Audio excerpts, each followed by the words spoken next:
Hi everyone, Olivia Reiner here for Packers News, joined by Ryan Wood and Jim Owczarski. The Monday following the Packers' victory against the Atlanta Falcons, the Packers had both an interception that led to a touchdown and a fumble recovery by the same guy, Bashaud Breeland. What did you make of his performance, and what did he have to say today about his performance yesterday? This was a defense that had really been starved for turnovers this year. They had 12 going into yesterday.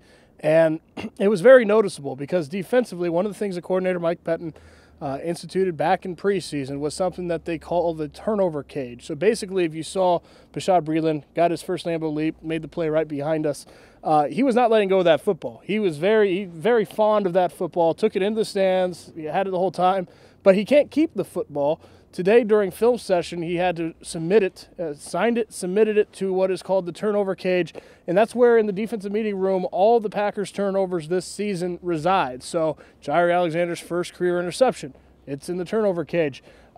Those balls were not very many. They have 14 this season. It's very noticeable, and the fact is that they needed the plays that they were able to make defensively yesterday, not just the interception. The fumble on the aborted play, recovering that, took points off the board. So it's been noticeable, and the defensively, it's kind of a relief that they can add to that cage now. All right, so sort of a fun utilization of props by Mike Pettine. Now on the offensive side of things yesterday, Joe Philbin spoke to the media today, talked about his script early on the game to start it off. What did you make of sort of some of his decisions, some shorter passes to get Aaron Rodgers in a rhythm quickly? Yeah, that was the big question during the week for Joe Philbin, having never called plays in the NFL and not since 1996. So he got the plays in quickly, no sort of wasted motion, wasted time. And part of that script early was short drops for Aaron Rodgers, shorter throws to not only get him in rhythm, but also protect Lucas Patrick and Justin McCray and Jason Spriggs to a degree. You know, Joe Philbin kind of honest on Monday saying, hey, that was a factor in wanting to get the quarterback going, but also get those guys some confidence. It worked, to be able to answer Atlanta's early touchdown with a long touchdown drive to tie the game.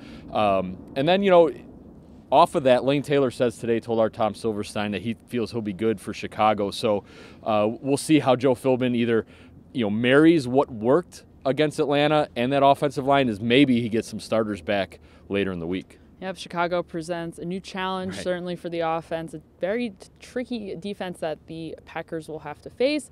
Of course, we will be with you guys throughout the week as we learn a little bit more about injury updates. As we know, Joe Philbin hasn't been disclosing as many injury updates as Mike McCarthy was, but regardless, if we hear anything, we will share it with you guys. Thanks so much for joining us. We'll see you next time.